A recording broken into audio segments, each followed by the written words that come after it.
So high, basically আজকে আমাদের যে প্রিভিয়াস ক্লাস ছিল সেই প্রিভিয়াস ক্লাসের মধ্যে আমরা এন্টায়ার যে রিয়াক্টের ফাইল স্ট্রাকচার সেই ফাইল স্ট্রাকচারগুলোকে কমপ্লিট করে নিয়েছিলাম।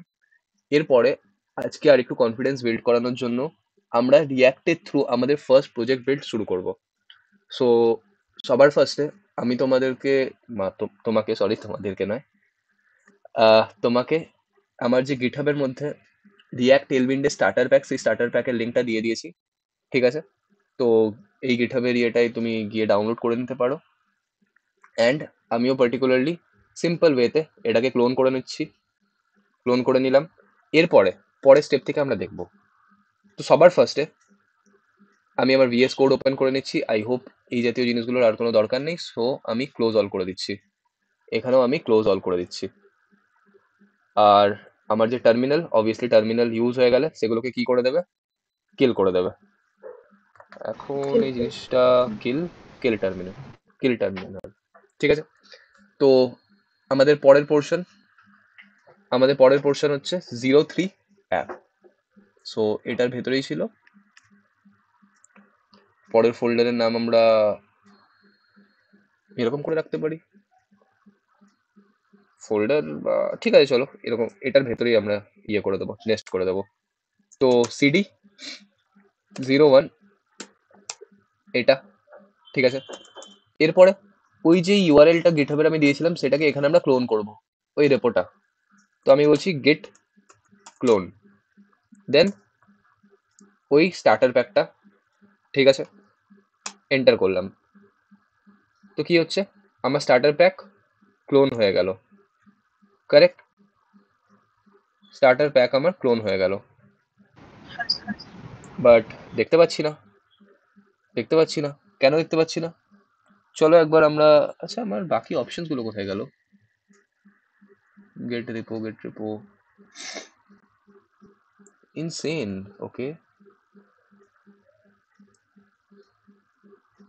ওকে এটা আবার কি হচ্ছে? জাস্ট সেকেন্ড, আমি একবার ভিএস কোডটাকে কেটে ওপেন করছি। Just give me a moment.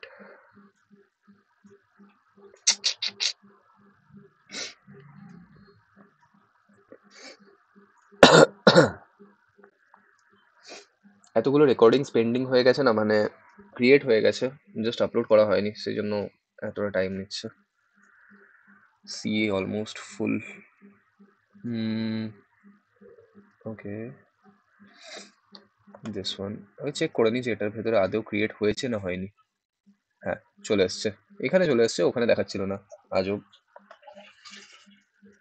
So VS code আমি ওপেন করে নিলাম, ফুল স্ক্রিন করে নিচ্ছি।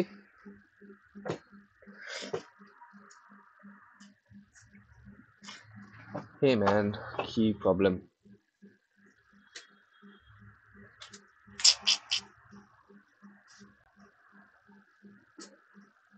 Just give me a moment.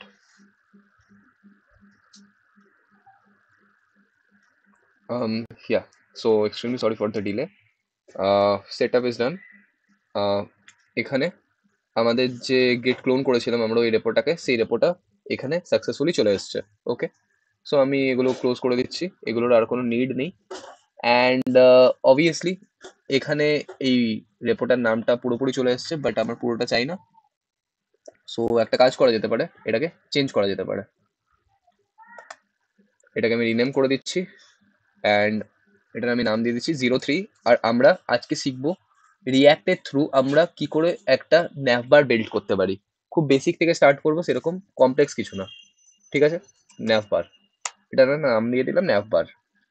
এরপরে অবভিয়াসলি আমি তোমাকে কি বলেছিলাম যে যে কোনো রিয়াক্টের প্রজেক্টকে রান করানোর জন্য সবার ফার্স্টে আমাদেরকে যেই জিনিসটা চেক করতে হবে সেই জিনিসটা হচ্ছে যে ওই ফোল্ডারটার ভেতরে নোড মডিউলস এক্সিস্ট করছে কিনা। তো এখানে তো কোনো নোড মডিউলস নেই। কেন নেই, কেন আমরা নোড মডিউলস পাঠাই না, এটার অ্যান্সারও বলেছিলাম। কি বলো?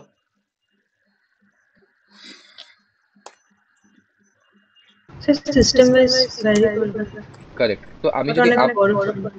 কারেক্ট কারেক্ট কারেক্ট, কারণ আমি যদি পার্টিকুলারলি আমার সিস্টেমের রিকোয়ারমেন্ট বেসিসে ধরো ডাউনলোড করলাম আর সেটাকে গিটে পুশ করে দিলাম, তো হতে পারে আমার কনফিগারেশন অনুসারে তোমার নোড মডিউলস নাও ম্যাচ করতে পারে, তো সেখানে তোমার কোড অবভিয়াসলি চলবে না। তো তার থেকে বেটার কি যে আমি কোড পুশ করে দেবো, বাট যে জিনিসগুলো সিস্টেম টু সিস্টেম ভ্যারি করে সেগুলো তুমি নিজেই ইনস্টল করে নেবে। কারেক্ট? তো এটাই একটা রিজন, আর কিছু না। তো সবার ফার্স্টে এই ফোল্ডারটার ভেতরে আমাকে কি করতে হবে, 03 ন্যাভবারের ভেতরে npm i করতে হবে, যাতে আমার নোড মডিউলস ইনস্টল হয়ে যায়। npm কেন? কারণ node package manager, obviously node আমাদের এন্টায়ার নোডকে ম্যানেজ করার জন্য একটা ম্যানেজার লাগবে। সেই ম্যানেজারের কাছ থেকে আমি পারমিশন নেবো যে আমি না ইনস্টল করতে চাইছি কাকে, আমার নোডকে, নোড মডিউলসকে। তাহলে আমি যদি এটা লিখে এন্টার করি, npm কি করবে, ম্যানেজার আমাদেরকে বলবে ঠিক আছে পারমিশন গ্রান্টেড, অ্যান্ড ও কি করা স্টার্ট করে দেবে, আমাদের নোড মডিউলস ইনস্টল করা স্টার্ট করে দেবে। ঠিক আছে? এরপরে এখানে যদি তুমি দেখো, তাহলে একটা জিনিস দেখতে পারবে যে এখানে না আমরা যেই মিডিয়ামটা চুজ করেছি সেই মিডিয়ামটা কি উইট নাকি সিআরএ?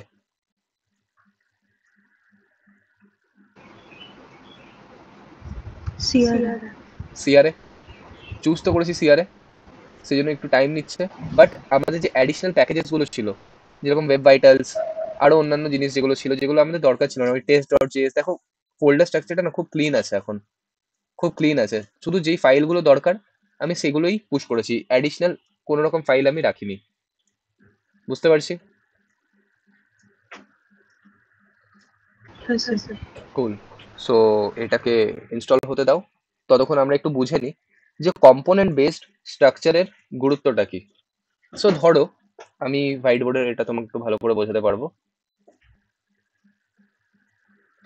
কম্পোনেন্ট মানে কি, যে আমি একটা জায়গায় ক্রিয়েট করে দিলাম, আর যেখানে যেখানে আমার যখন যখন ইউজ হবে আমি সেটাকে রিইউজ করতে পারবো। এখানে আমার কনসেপ্ট আছে রিইউজেবিলিটি।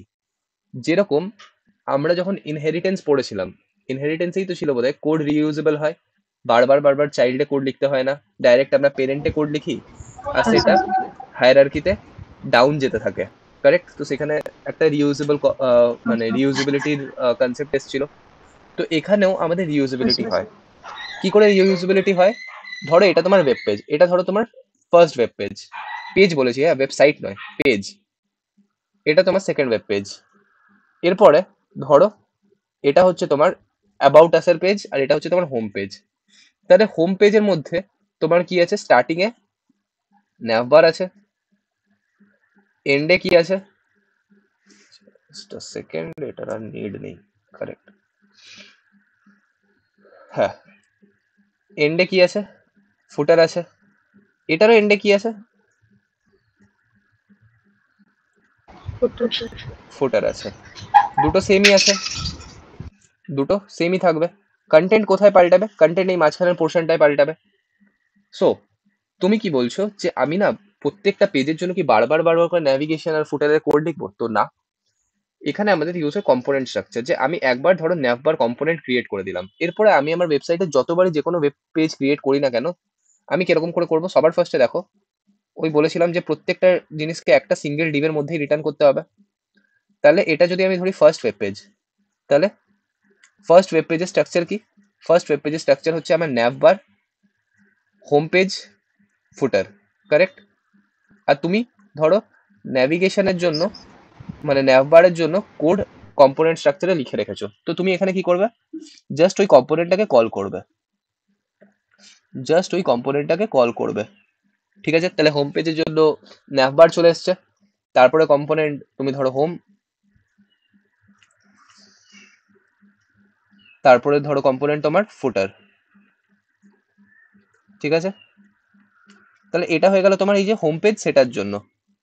তাহলে তুমি একটা জায়গাতেই কোড লিখেছো ন্যাভবারের হোম পেজের, আর সেখানে তুমি কি করছো, যদি তোমার হোম পেজ আছে, এরপরে তুমি ভালো করে দেখো, একটা হচ্ছে আমাদের কম্পোনেন্টের ফাইল, একটা হচ্ছে তোমার কম্পোনেন্টের ফাইল। এই ফাইলটার কি, এই ফাইলটার নাম হচ্ছে কম্পোনেন্ট। এখানে তুমি যাবতীয় যা যা কম্পোনেন্ট আছে যেগুলোকে রিউজ করা যেতে পারে, তার কোড বা তার ফাইলগুলো এখানে থাকে। একটা হচ্ছে তোমার page, page folder. Page folder মানে কি, যে তোমার এন্টায়ার পেজ, যেরকম home page, about page, contact us page, gallery page. তো এখানে কি হয়, এখানে তুমি কম্পোনেন্টের হেল্প নিয়ে এন্টায়ার পেজটাকে বিল্ড করো। কম্পোনেন্ট কি, কম্পোনেন্টকে তুমি বলতে পারো এন্টায়ার সেল, মানে একটা সেল। আর তুমি পেজকে কি বলতে পারো, একটা বডি। তো মাল্টিপল সেলস এর কম্বিনেশনে আমার বডি তৈরি হয়। তো এখানেও ওটাই হচ্ছে। এই যে এই এন্টায়ার জিনিসটা, এই এন্টায়ার জিনিসটা কি, তোমার হোম পেজের স্ট্রাকচার। বাট এই যে ন্যাভবার, এই ন্যাভবারটা কি? ন্যাভবারটা হচ্ছে তোমার এই কম্পোনেন্ট, বুঝতে পারছি? হ্যাঁ স্যার। কুল। তো এরপরে ধরো যেটা বললাম যে অ্যাবাউট আস এর পেজ, তো অ্যাবাউট আস এর পেজে কি হবে? অবভিয়াসলি তুমি কি আবার ন্যাভবারের কোড লিখবে? না। ধরো এই কোডটা কি তুমি হোম পেজেও লিখতে আবার অ্যাবাউট পেজেও লিখতে? না, তুমি সিম্পল কি করবে? কল করবে। তো এখানে তোমার ন্যাভবার চলে এলো, এখানে তোমার অ্যাবাউট আস এর কম্পোনেন্ট চলে এলো, এখানে তোমার ফুটারের কম্পোনেন্ট চলে এলো। কারেক্ট? এই হিসাবে আমি জিনিসগুলোকে ফলো করব। তাহলে কম্পোনেন্ট বেসড স্ট্রাকচারিং করার কি সুবিধা সেটা বুঝতে পারছি। হ্যাঁ স্যার। কুল কুল কুল কুল। কোনো রকম কোনো ডাউট থাকলে বলো। এরপরে এখানে একটা জিনিস তুমি দেখতে পেলে যে কম্পোনেন্ট, যেরকম আমাদের একটা অ্যাপ কম্পোনেন্ট ছিল, অ্যাপ কম্পোনেন্ট ছিল। কোথা থেকে অ্যাপ কম্পোনেন্ট পেলাম? এখানেই তো দেখতে পাচ্ছি একটা অ্যাপ কম্পোনেন্ট ছিল। তো যেই আমি অ্যাপ কম্পোনেন্টকে ওপেন করলাম, আমি দেখতে পাচ্ছি ই ক্যাপিটাল। তো এটা বেস্ট প্র্যাকটিস যে যখনই তুমি কম্পোনেন্টের নেম ডিক্লেয়ার করছো, তখন তুমি সেগুলোকে ক্যাপসে ডিক্লেয়ার করবে। স্টার্টিংটা সবসময় ক্যাপসে থাকবে কম্পোনেন্টের নাম। এরপরে তোমার মনে হতে পারে আচ্ছা তাহলে কি ফাইলের নামও ক্যাপসে দিতে হবে? তো এটার কোনো মানে নিয়ম নেই যে তোমাকে ফাইলের নামটাও ক্যাপসে দিতে হবে কিনা, সেটা কোনো রকম রেস্ট্রিকশন নেই। ফাইলের নাম তুমি যা ইচ্ছে দিতে পারো, বাট এগেন আমি যে অ্যাপ্রোচটা ফলো করি, ইভেন ম্যাক্সিমাম ডেভেলপার্সরা যে অ্যাপ্রোচটা ফলো করে, যে কম্পোনেন্টের যা নাম হয় সেটাই ফাইলের নাম দিয়ে দেয়। এরপরে কখনো কখনো তুমি ফাইলের নাম পাল্টাতেও পারো, কোনো ইস্যু না ওটাতে। ঠিক আছে? হ্যাঁ স্যার। বাট কম্পোনেন্টের নাম must be in caps. So এটা বুঝতে পারছি। এরপরে আমরা এই সমস্ত জিনিসগুলোকে সরিয়ে দেবো। আমাদের ইন্টেন্ট কি? আমাদের ইন্টেন্ট হচ্ছে আমাদের সবার ফার্স্ট প্রজেক্ট বিল্ড করা রিঅ্যাক্টের থ্রু, যাতে আমাদের এই লাস্ট কিছু ক্লাস ধরে আমরা যা যা জিনিসগুলো করছিলাম, 2 বা 3টে ক্লাস ধরে থিওরি বুঝছিলাম, বাট প্র্যাকটিক্যাল কনসেপ্ট তো বুঝতে পারছিলাম না। তো আজকে আমরা একটা ন্যাভিগেশন বার বিল্ড করব ইউজিং রিঅ্যাক্ট অ্যান্ড টেলউইন্ড। আর টেলউইন্ড তোমাদেরকে আমি এই জন্যই আগে কমপ্লিট করিয়ে দিয়েছিলাম, যাতে তোমাদের ফার্দার রিঅ্যাক্ট করার সময় টেলউইন্ডে আর কোনো আরে এটা কি করে ওটা কি করে সেই জিনিসটা যেন না হয়। কারেক্ট? হ্যাঁ স্যার। কুল কুল। সো সবার ফার্স্টে আমি কি চাইছি, আমি একটা ন্যাভ বার ক্রিয়েট করতে চাইছি, কিন্তু ন্যাভ বার আমি কি জানি যে এটা তো পরে ইউজ হতেই পারে, পরে তো ইউজ হতেই পারে। সেই জন্য আমি কি করব, এটাকে একটা কম্পোনেন্টের ভেতরে ক্রিয়েট করব। সো এরপরে আমি তোমাকে একটু বেস্ট প্র্যাকটিস বলছি। এখন এরর দিচ্ছে কারণ অবভিয়াসলি এই রিটার্নটা কোনো রকম ডিভ রিটার্ন করছে না। তো আমি জাস্ট এখন একটা সিম্পল ডিভ রিটার্ন করে দিই, যাতে আমাকে এরর অ্যাটলিস্ট না দেয়। আর এটাকে আমি স্টার্ট করে দিই। স্টার্ট করার জন্য কি কমান্ড আছে একবার দেখে নিই। প্যাকেজ ডট জেসনে গিয়ে অথর সন্দীপ, ঠিক আছে, এগুলো তো আছেই। স্টার্ট, ওকে।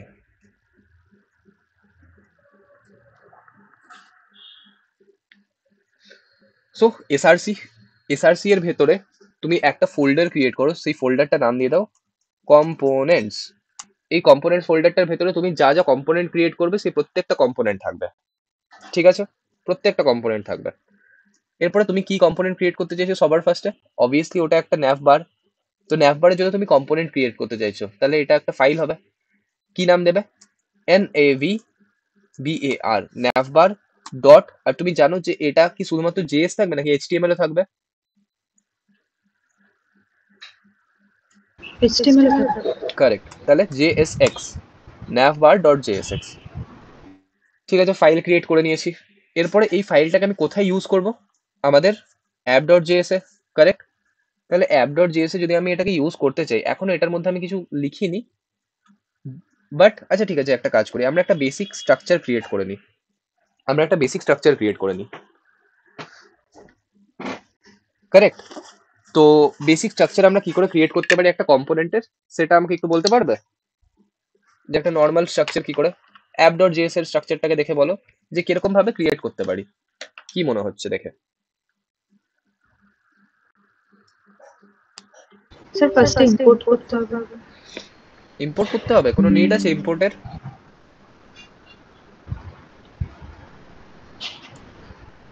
না স্যার, তাহলে ডিরেক্ট ফাংশন থেকে লিখতে হবে।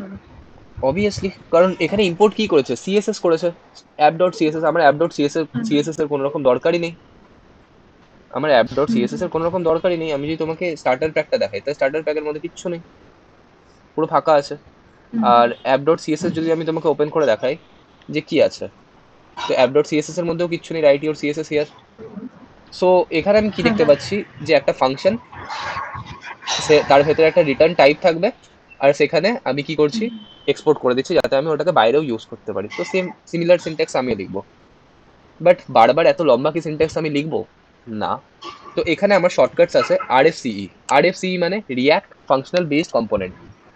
আরএফসিই লিখে যদি তুমি এন্টার করো, অটোমেটিক্যালি ও তোমাকে কি করে দেবে, একটা নর্মাল কম্পোনেন্টের স্ট্রাকচার ক্রিয়েট করে দিয়ে দেবে।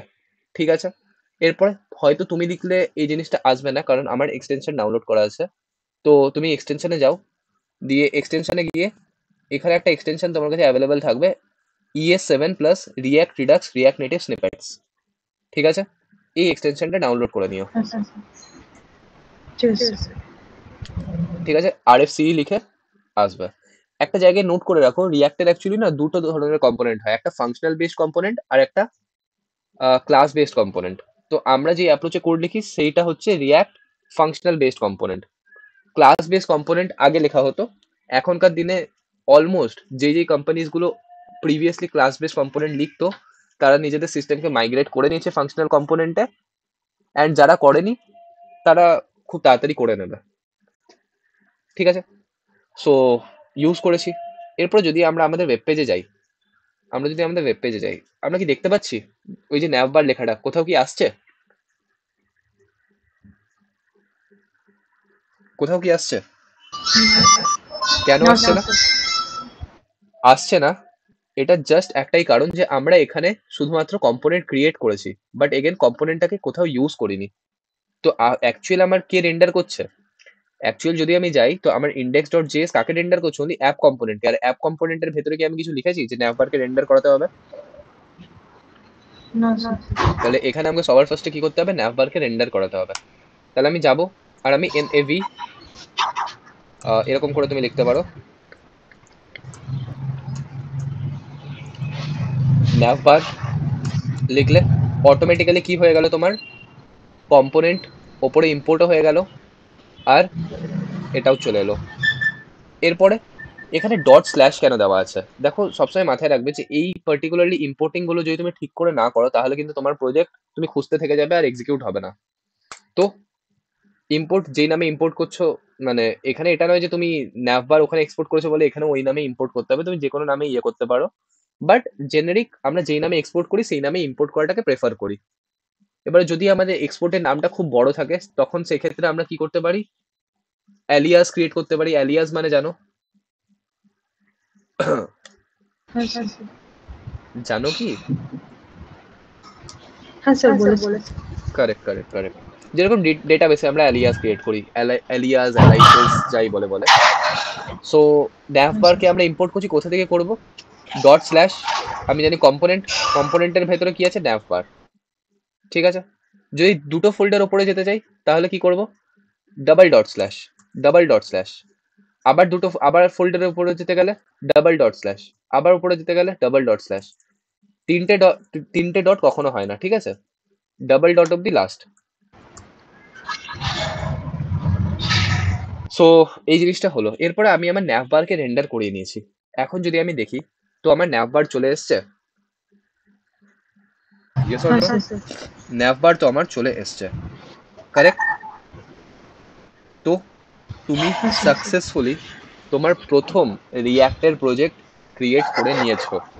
এরপরে এই জিনিসটাকে যদি আমি আরেকটু বেটার করি, যে ধরো ওপরে আমার ন্যাভবার থাকবে, তারপরে জাস্ট আমি নর্মাল কন্টেন্ট ক্রিয়েট করে দিচ্ছি, যে ধরো আমি বলছি ডেভ। ঠিক আছে, এই ডিভটার ভেতরে আমি কি করব, একটা H1 লিখবো। একটা নর্মাল আমি H1 লিখে দিচ্ছি, যে welcome to my website, welcome to my first react website. ঠিক আছে, আর এখানে তুমি কি করতে পারো, তোমার যা যা অ্যাডিশনাল কন্টেন্ট সেগুলো দিতে পারো, আদার কন্টেন্টস সেগুলো দিতে পারো। এগুলো উপরে আমরা এখন যাচ্ছি না, তুমি পরে তোমার মন মর্জি মতো এটাকে প্লে করতে পারো। তো চলে এসছে। এবার একটু যদি দেখি, তো প্রপারলি কাজ করছে। আর এখানে যে কনসেপ্টটা ছিল যে আমি কি তাহলে দুটো কম্পোনেন্ট ইয়ে করতে পারি, রিটার্ন করতে পারি, বা দুটো ডিভ একসাথে রিটার্ন করতে পারি, তো দুটো তো করছো, কিন্তু must be in a single, must be in a single Depp. তুমি এই সিঙ্গেল ডিফটার ভেতরে N number of component return করতে পারো, কোনো ব্যাটার নয়। কিন্তু আলটিমেট তোমার রিটার্ন টাইপটা কি হতে পারে, একটাই যাতে সিঙ্গেল ডিভের মধ্যে থাকে বা একটাই ফ্রেগমেন্টের মধ্যে থাকে, যাতে ও এসপিএ এই যে প্রোটোকল সেই প্রোটোকলটাকে মেনটেন করতে পারে। কারেক্ট? হ্যাঁ স্যার। বোঝা যাচ্ছে? হ্যাঁ স্যার। তো এরপরে আমরা কিছু নর্মাল টেলউইন্ডের লিখে নিই। এরপরে অবভিয়াসলি আমরা আমাদের ন্যাভবার যেটা আছে সেখানে তো আমরা লিখবো, বাট এখন আমরা এই ডিফটার মধ্যে কিছু একটা কাস্টমাইজেশন করে নিই। তো অবভিয়াসলি আমরা টেলউইন্ড লিখতে চাইছি, সেজন্য আমরা ক্লাস নেম দেবো। কারেক্ট? কিছু নর্মাল ইয়ে করে হ্যাঁ দিচ্ছি যে স্যার। আমরা টেক্সট বলে দিচ্ছি, সেন্টার বলে দিতে পারি আমরা, টেক্সট সেন্টার। আর আমরা অবভিয়াসলি এই দুটো কন্টেন্ট যেহেতু একদম গায়ে লেগে লেগেছিল, আর আমি চাই না যে গায়ে লেগে লেগে থাকুক, সেজন্য আমি এটাকে বলে দেবো যে margin from top let's see 8। ঠিক আছে, মার্জিনও আমি বলে দিয়েছি। সো দেখি কিরকম লাগছে। মার্জিন চলে এসছে। এরপরে H1 এর মধ্যে আমরা আমাদের ক্লাস নেম দেবো। ক্লাস নেমে আমরা সবার ফার্স্টে টেক্সট কি বলে দিচ্ছি, যে অবভিয়াসলি H1 সেজন্য একটু বড়, 2XL। আর ফন্টকেও আমি কি বলে দেবো, বোল্ড। তো জাস্ট এটুকুই আমরা স্টাইলিং দিচ্ছি, এর থেকে বেশি ফোকাস করবো না। ঠিক আছে, মেন ফোকাস কার উপরে করতে হবে, এই ন্যাভবারের ওপরে, ন্যাভবার ডট জেএসএক্স। কারেক্ট? তো সঞ্চারী, আমি চাই যে আমার যে এই ন্যাভবারের মধ্যে না 4টে পার্টিকুলারলি আইটেম থাকুক। একটা হচ্ছে তোমার হোম আইটেম, একটা হচ্ছে তোমার বলতে পারো অ্যাবাউট সেকশন, একটা তুমি বলতে পারো সার্ভিস সেকশন, আর একটা তুমি বলতে পারো কন্ট্যাক্ট সেকশন। তো কি করে করতে পারো তুমি আমাকে বলো। একটা তুমি ম্যানুয়ালি 4টে ইয়ে ক্রিয়েট করলে, কারেক্ট? হ্যাঁ হ্যাঁ। 4টে ইয়ে ক্রিয়েট করলে। আরেকটা কি, যে তুমি একটা অ্যারে নিয়ে নিলে, আর সেই অ্যারেটার মধ্যে ধরো তুমি এই সবার নাম লিখে দিলে, যে হোম, জাস্ট নাম বলছি, ঠিক আছে, home, about us, contact us, services. ঠিক আছে, এই জিনিসটা ক্লিয়ার? হ্যাঁ স্যার। হ্যাঁ এরপরে স্যার। তুমি যখন পার্টিকুলার ন্যাভিগেশন বারটা ক্রিয়েট করবে, তুমি কিভাবে করবে, তুমি এই অ্যারেটার উপরে জাস্ট লুপ মানে ম্যাপ চালাও। তাহলে ম্যাপ চালালে কি হবে, প্রত্যেকটা এলিমেন্ট চলে আসবে। আর তোমার যদি ইন কেস ফিউচারে যদি নতুন এলিমেন্টকে অ্যাডও করতে হয়, তখন তুমি সিম্পল কি করবে, এই একমাত্র এই অ্যারেটার মধ্যে গিয়ে একটা নতুন এলিমেন্ট অ্যাড করে দেবে। কারেক্ট? হ্যাঁ। তো এটা হচ্ছে তোমার বেসিক ওয়ে অফ থিঙ্কিং। এরপরে আমরা বিল্ড করা স্টার্ট করি। তো সবার ফার্স্টে এই যে ন্যাভ, আমরা রিটার্নের ওপরে আমাদের লজিক্যাল পার্ট লিখি, আর রিটার্নের ভেতরে আমরা আমাদের বেসিক্যালি এইচটিএমএল পোর্শনটাকে লিখি। মানে রিটার্নের ভেতরে তুমি বলতে পারো যে আমরা আমাদের জাভাস্ক্রিপ্টও লিখি আর এইচটিএমএল লিখি, বাট রিটার্নের বাইরে অনলি কি লেখা হয়, জাভাস্ক্রিপ্ট লেখা হয়। তো যেহেতু আমরা অ্যারে ডিক্লেয়ার করছি, এটা পিওর জাভাস্ক্রিপ্ট। কারেক্ট? এটার মধ্যে কোনো রকম এইচটিএমএল কিচ্ছু নেই। সো আমরা আমাদের রিটার্নের বাইরে করব। সো আমরা এখানে বলছি যে nav items is equal to, সবার ফার্স্টে আমরা যেটা বলছি সেটা হচ্ছে হোম। সেকেন্ডে কি, সেকেন্ডে আমরা বলে দিচ্ছি অ্যাবাউট। থার্ডে আমরা কি বলে দিচ্ছি, বলে দিচ্ছি সার্ভিসেস। ফোর্থে আমরা কি বলে দিচ্ছি, কন্ট্যাক্ট আস। ঠিক আছে, এরপরে আমাদেরকে ভাবতে হবে যে আমরা কি করে আমাদের রিটার্নের মধ্যে এই প্রত্যেকটা জিনিসকে এক্সিকিউট করাতে পারি। তো যদি পার্টিকুলারলি আমি এইচটিএমএল এর মধ্যেই লিখবো, অবভিয়াসলি তো একটা ন্যাভ ট্যাগ নিয়ে নিচ্ছি। কারেক্ট? এই ন্যাভ ট্যাগের মধ্যে আমার প্রত্যেকটা ইউএল থাকবে, ইউএল মানে আনঅর্ডার্ড লিস্ট, অর্ডার লিস্ট হিসেবে থাকবে না। কারেক্ট? আর ইউএল এর ভেতরে আমার কি থাকবে, অবভিয়াসলি এলআই থাকবে। কিন্তু এই এলআই গুলোর মধ্যে ভ্যালু কি কি থাকবে, এটা, এটা, এগুলো। কারেক্ট?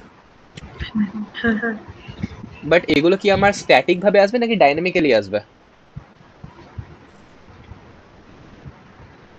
স্ট্যাটিক ভাবে আসবে। স্ট্যাটিক ভাবে আসবে মানে বুঝতে পারলাম না। স্ন্যাপবারে তো ভিজিবল থাকে না, মানে পুরোটাই। হ্যাঁ, না না, আমি ওই সেন্সে বলছি না। মানে তুমি কি এখানে ওয়ান বাই ওয়ান ম্যানুয়ালি জিনিসটাকে লিখবে, নাকি কোনো একটা তুমি ট্যাকটিক্স লাগাবে যেটার থ্রু তুমি জাস্ট সিঙ্গেল খুব কম লাইনের কোড লিখবে আর এই প্রত্যেকটা আইটেম চলে আসবে। কোন অ্যাপ্রোচ? মানে আমি সেকেন্ড আইটেম। মানে আমি বলতে চাইছি যে তুমি এরকম করে লিখবে কি যে এলআই এর ভেতরে তুমি লিখে দিলে navbar ডট জিরো, মানে navbar ইন্ডেক্স অফ জিরো, তারপরে আরেকটা এলআই লিখলে navbar অফ ওয়ান, তারপরে আরেকটা লিখলে navbar অফ টু, তারপরে আরেকটা লিখলে navbar অফ থ্রি। এটা লিখবে নাকি অন্য কিছু অ্যাপ্রোচ লিখবে? সেটা অন্য কিছু, এটা তো অনেক লেন্দি হয়ে যাবে। অনেক লেন্দি হয়ে যাবে। তো এখানে হ্যাঁ। তোমাকে কি করতে হবে, জাভাস্ক্রিপ্টকে লিখতে হবে। জাভাস্ক্রিপ্টকে লিখতে হবে ইন দ্য সেন্স যে তোমাকে ম্যাপ ফাংশন ইউজ করতে হবে, তার উপরে ম্যাপ ফাংশন লাগাতে হবে এই nav আইটেমস এর উপর। nav আইটেমস এর উপরে। এরপরে ম্যাপ ফাংশন তো আমরা অনেকবার করেছি, কারেক্ট? হ্যাঁ। তো এখন তুমি যদি জাভাস্ক্রিপ্টকে লিখতে চাও, তোমাদের এইচটিএমএল এর ভেতরে সবসময় তোমাকে কি মাথায় রাখতে হবে যে আমি কার্লি ব্রেসেসের ভেতরে লিখবো। তাহলে বুঝতে পারছি। এরপর সিম্পল আমরা কি করব, আমাদের যে এই ন্যাভ আইটেমস, সেই ন্যাভ আইটেমস এর ভেতরে আমরা ম্যাপ চালাবো। ম্যাপের বেসিক সিনট্যাক্স কি ছিল, যে আমার অ্যারের একটা মধ্যে কল প্রত্যেকটা করতে হবে। আইটেম আসবে, কারেক্ট? আর কি আসবে, সেই আইটেমের রেসপেক্টে ইন্ডেক্স আসবে। এই ম্যাপটার ভেতরে তুমি যেটা একদম কারেক্ট বললে, কল ব্যাক, তাহলে এটা অ্যাজ এ কল ব্যাক এলো। ক্লিয়ার এতটা? হ্যাঁ স্যার। এরপরে ধরো প্রথমবার তুমি ম্যাপ করাচ্ছ, কে এলো, হোম। এই হোমটাকে তুমি কার মধ্যে রেন্ডার করাবে, এলআই, কারেক্ট? তাহলে এখানে তুমি তোমার পরের ট্যাগ ক্রিয়েট করলে এলআই, ঠিক আছে? আর এলআই এর মধ্যে তুমি কি লিখে দিলে, অবভিয়াসলি যেহেতু ওটা ক্লিকেবল হয় মানে রিডাইরেকশন হয়, তাহলে এ ট্যাগের ভেতরে লিখতে হবে, কারেক্ট? হ্যাঁ স্যার। তাহলে এ ট্যাগের ভেতরে তুমি এখানে সিম্পল কি লিখে দিলে, কার্লি ব্রেসেসে তোমার যে আইটেমটা আসছে সেটা। বুঝতে পারছি। হ্যাঁ স্যার। তাহলে এই সিনট্যাক্সটা যদি তুমি লেখো, তাহলে তোমার কি ক্রিয়েট হয়ে গেল? কিছু কি আসছে টিল নাও? না স্যার। কিছু কি দেখতে পারছো? না। কেন দেখতে পারছি না? Any idea? এনি আইডিয়া কেন দেখতে পারছি না? অ্যাপেন্ড করতে হবে। অ্যাপেন্ড করতে হবে? অ্যাপেন্ড করার কি কোনো নিড আছে?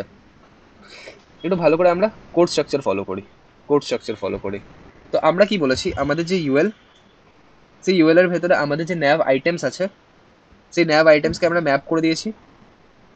ম্যাপ করার পরে এখানে কি যাচ্ছে, একটা কলব্যাক যাচ্ছে, ঠিক আছে? হ্যাঁ স্যার। বাট আমরা কি সিনট্যাক্স ইউজ করেছি, কার্লি ব্রেসিস। আর আমি কি চাই, রিটার্ন যে হবে। যে অটোমেটিক্যালি এটা রিটার্ন হয়ে যাক। তাহলে অটো রিটার্ন করার জন্য কি করব,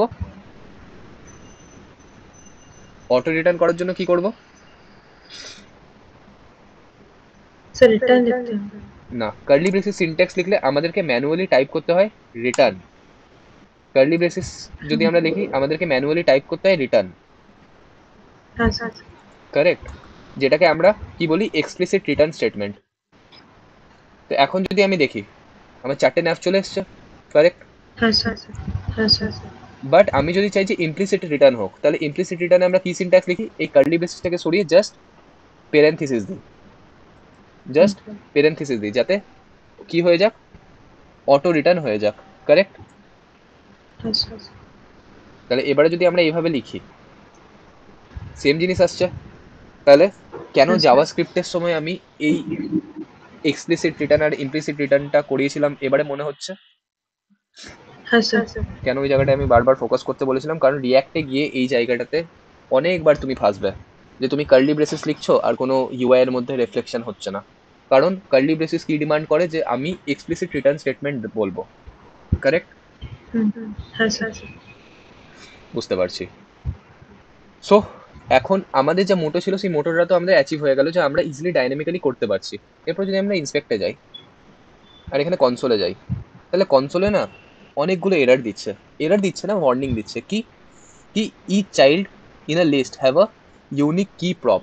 মানে এখন তো এই প্রত্যেকটা এলিমেন্টের মধ্যে ইউনিকনেসকে এস্টাবলিশ করাবার জন্য আমি কিছু রকম ক্রিয়েট করে নিই, কারেক্ট? আমি কি করে বলতে পারবো, বা রিয়াক্ট তো কি করে বুঝতে পারবে যে এই যে প্রত্যেকটা এলআইস, সেই প্রত্যেকটা এলআই আলাদা। আমি তো কোনো আইডিও পাস করিনি, কোনো এক্সট্রা অ্যাডিশনাল যেটার বেসিসে ও মানে ইউনিকনেস ফাইন্ড আউট করতে পারবে হোম, অ্যাবাউট, সার্ভিসেস আর কন্ট্যাক্টাস এর মধ্যে, সেরকম কিছু পাস করেছি? না স্যার। পাস করিনি। সেই জন্য এ আমাকে বলছে যে এই ওয়ার্নিংটা আসছে, এই ওয়ার্নিংটাকে ঠিক করো। কারণ যখন তুমি এই কোডটাকে সিমিলার প্রোডাকশনে চাপাবে, প্রোডাকশনে চান্স আছে যে কোডটা ফেটে যাবে। প্রোডাকশনে কোড ক্র্যাশ করে না, প্রোডাকশনে কোড ফাটে, ঠিক আছে? সো আচ্ছা এই জন্য আমাকে কি করতে হয়, প্রত্যেকটা যখনই আমি এরকম ম্যাপ এলিমেন্ট করছি, এরপরে তুমি না অনেক জায়গাতে দেখতে পারবে যেখানে তুমি রিয়াক্টের মধ্যে এই ম্যাপ সিনট্যাক্সটাকে ইউজ করছো, মানে ম্যাপ মেথডটাকে ইউজ করছো। তো তোমাকে মাস্ট মেক শিওর করতে হবে যে প্রত্যেকটা এলিমেন্ট যেগুলো ম্যাপের থ্রু আসছে তাদের মধ্যে যাতে একটা ইউনিক এক্স ফ্যাক্টর থাকে, যার যার থ্রু আমি ইউনিকনেসকে এস্টাবলিশ করতে পারি, কারেক্ট? তো সবার ফার্স্টে আমার কাছে ইন্ডেক্স আছে, তো ইন্ডেক্সকে আমি কি বলতে পারি, সবার ফার্স্টে ইন্ডেক্সে 1 আসবে, তারপরে 2 আসবে, তারপরে 3 আসবে, তারপরে 4 আসবে। সো এই পার্টিকুলারলি এলআইটার মধ্যে আমি একটা কি প্রপ পাস করে দিচ্ছি, যে কি প্রপটার মধ্যে আমি কি বলে দেবো, যে ইন্ডেক্স চলে আসুক, কারেক্ট? চলে এসছে। এরপরে আমি যদি পার্টিকুলারলি দেখি, ইন্সপেক্ট করে আমি দেখি, সো এখন কি আর ওই এররটা আসছে না? না স্যার। তাহলে আমি সাকসেসফুলি ওই এররটা থেকে কি হয়ে গেলাম, রিলিফ পেয়ে গেলাম, কারেক্ট? সো কেন আচ্ছা, কি পাস করা ইম্পর্টেন্ট বুঝতে পারছি। হ্যাঁ স্যার। কুল। এরপরে একটা জিনিস তুমি ভালো করে যদি অবজার্ভ করো তাহলে দেখতে পারবে যে এখন না যদি আমি হোমে ক্লিক করি তো কোনো জায়গাতে যাচ্ছে না, কোনো কিছুতে যাচ্ছে না। বাট আমি চাই যে যখনই আমি ক্লিক করব এই ইউআরএলটা অ্যাটলিস্ট একটু পাল্টে যাক, যাতে আমার একটু সেন্স ক্রিয়েট হয়, কারেক্ট? হ্যাঁ স্যার। কারণ অবভিয়াসলি ক্লিক করছি, একটু পাল্টালে একটা ইউজারের ভালো এফেক্ট আসবে। সো এখানে আমরা এইচরেফ এর ভেতরে কি করব, সবার ফার্স্টে আমরা ডাইনামিক ভ্যালু দিচ্ছি, তাহলে ডাইনামিক ভ্যালু দেওয়ার জন্য আমাদেরকে কার্লি ব্রেসেস ইউজ করতে হবে, কারেক্ট? এরপরে কার্লি ব্রেসেস এর মধ্যে আমি কি বলবো, কার্লি ব্রেসেস এর মধ্যে আমি সিম্পল বলে দেবো যে আমাদের যে অ্যাড্রেস, সেই অ্যাড্রেসটা কি থাকবে, ডলার কার্লি ব্রেসিস, আমাদের যে প্রত্যেকটা আইটেম আছে সেই আইটেমটাকে আমি বলে দেবো item dot to lower case, যাতে যদি আমার আইটেমটা ক্যাপসে আসছে তাহলে অবভিয়াসলি ইউআরএল তো আমার ক্যাপসে থাকে না, ইউআরএল তো আমার স্মলেই থাকে, তাহলে টু লোয়ার কেস ইউজ করে নেব, কারেক্ট?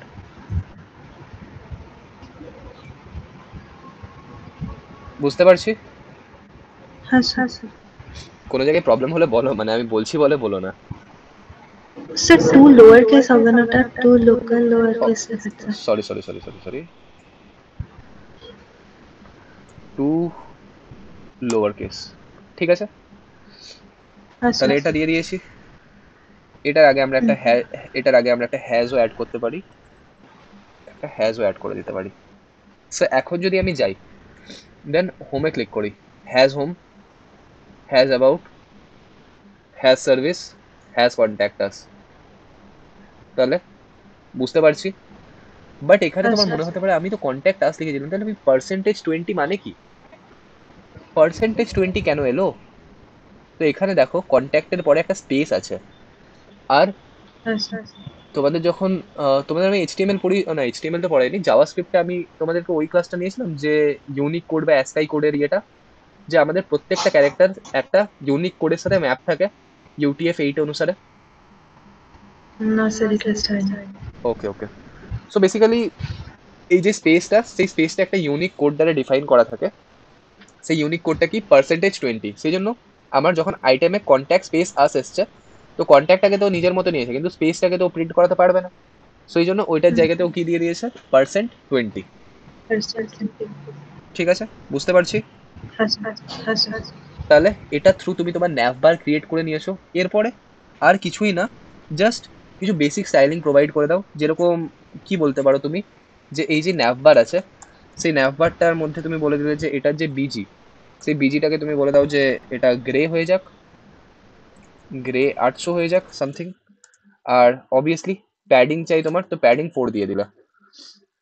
তো কিরকম হয়ে গেছে, এরকম কাইন্ড অফ হয়ে গেছে, বাট এখনো অতটা ভালো ফিল গুড ব্যাপার হচ্ছে না, কারণ প্রত্যেকটা এলিমেন্ট একটা অন্যটার নিচে আসছে, আর তুমি কি চাও একটা রোতে ওরা পাশাপাশি প্লেস হয়ে যাক। তাহলে পাশাপাশি প্লেস করার জন্য কি করতে হবে, এই প্রত্যেকটা এলআই এর যে পেরেন্ট সেটাকে ইউএল, তাহলে ইউএল এ গিয়ে সবার ফার্স্টে তুমি যে প্রপার্টিটা লিখবে সেটা হচ্ছে ফ্লেক্স, আর তুমি গ্যাপ দিয়ে দেবে, তাহলে স্পেস এক্স তুমি ধরো বলে দিলে 4, অ্যান্ড তুমি বলে দিলে যে তোমার যে জাস্টিফাই, সেই জাস্টিফাইটা কি হয়ে যাক, সেন্টার হয়ে যাক।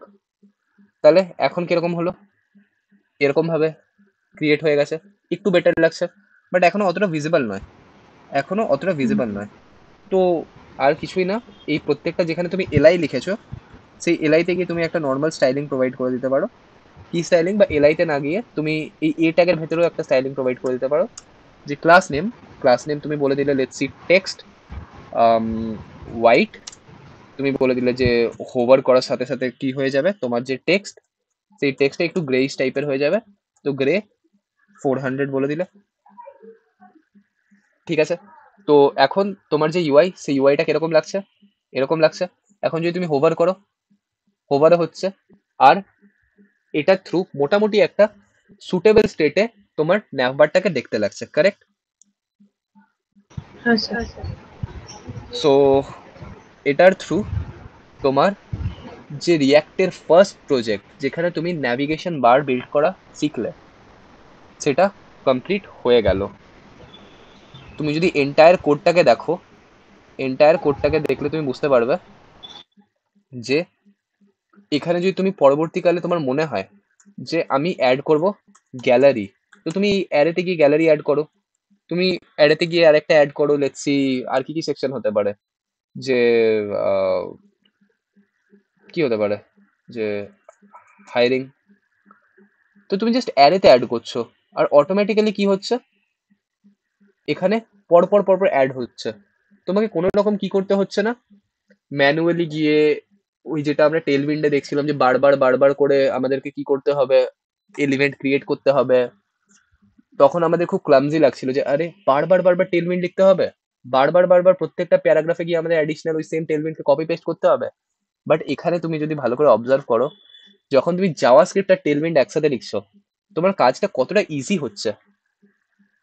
মানে তুমি জাস্ট এর উপরে একটা ফোকাস করলে প্রথম এলিমেন্টটা দেখতে কিরকম হবে, তুমি একটা ন্যাভিগেশন আইটেম, মানে সরি ন্যাভ আইটেম ক্রিয়েট করে দিয়েছো। আর ন্যাভ আইটেমের মধ্যে তুমি পরপর পরপর আইটেম লিখেছো, আর কি করছে behind the scene logic map করাচ্ছে, নতুন এলিমেন্ট ক্রিয়েট করছে, রিয়াক্ট সেটা তোমার ওয়েবসাইটে রেন্ডার করাচ্ছে। কোনো রকম কোনো ঝামেলা কিচ্ছু নেই যে আমাকে ডমের মধ্যে অ্যাপেন্ড চাইল্ড করতে হবে, ইনজেক্ট করতে হবে, বাগেরা বাগেরা অ্যান্ড অল, কারেক্ট? তো এই সেম জিনিসটাকে যদি তুমি জাভা স্ক্রিপ্টের থ্রু লিখতে, কতটা কমপ্লেক্স হতো। হ্যাঁ স্যার। মানে ওখানে তোমাকে আগে ডকুমেন্ট ডট ক্রিয়েট এলিমেন্ট করতে হতো, দেন ক্রিয়েট এলিমেন্টের মধ্যে তুমি একটা এলআই ক্রিয়েট করতে, দেন এলআই এর মধ্যে হ্যাঁ তুমি ডট ইনার টেক্সট লিখতে, তারপরে তুমি ওটার মধ্যে স্টাইলিং লিখতে, যে ওই এলআই ডট স্টাইল দিয়ে স্টাইল দিতে। তারপরে এলআই গুলোকে তুমি ইউএল এর মধ্যে ইনজেক্ট করতে, তাহলে তোমাকে কি করতে হতো, ইউএল কে ফেচ করতে হতো, যে document dot query selector UL কে ফেচ করলে। এরপরে তারপরে তুমি কি করতে, ইউএল ডট অ্যাপেন্ড চাইল্ড করতে কাকে, এলআই কে। তারপরে ইউএল কে আবার এন্টায়ার ইউএল কে কোথায় আবার অ্যাপেন্ড করতে, তোমার ন্যাভে। তারপরে ন্যাভ কে তুমি কোথায় অ্যাপেন্ড করতে, তোমার বডিতে, কারেক্ট? তাহলে কতটা আচ্ছা। কমপ্লেক্স হয়ে যেত। এতগুলো জিনিস বিহাইন্ড দ্য সিন তোমাকে ম্যানুয়ালি হ্যান্ডেল করতে হতো, কিন্তু রিয়াক্ট কি করছে, রিয়াক্ট ওই জিনিসগুলোকে নিজে হ্যান্ডেল করে দিচ্ছে, যে ভাই তুমি ডেভেলপমেন্টে ফোকাস করো, বাকি জিনিসে তুমি ইয়ে করো না। ভেতরকার যা যা অপটিমাইজেশন সেগুলো আমি তোমার হয়ে করে দেবো, ঠিক আছে। হ্যাঁ স্যার। সো বেসিক্যালি এটাই হচ্ছে তোমার বেসিক রিয়াক্টের কিছু শর্ট অফ থিং। তো আমরা স্টার্টিং এর 2-3টে ক্লাসে থিওরি করলাম, এই ক্লাসে আমরা একটা প্রজেক্ট বিল্ড করে নিলাম। আমাদের এন্টায়ার রিয়াক্টের যে ফ্লো সেটা এরকমই থাকবে, কিছু কিছু কনসেপ্ট আর অনেক অনেক প্রজেক্ট।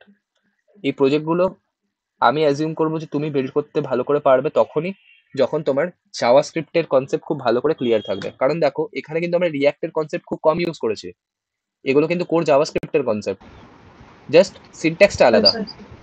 এই যে ম্যাপ, এরপরে আরো যা যা লিখবো সব জাভাস্ক্রিপ্ট, রিয়াক্টের কনসেপ্ট অনেক পরে আসবে যখন আমরা হুকস পড়া শুরু করব, ঠিক আছে।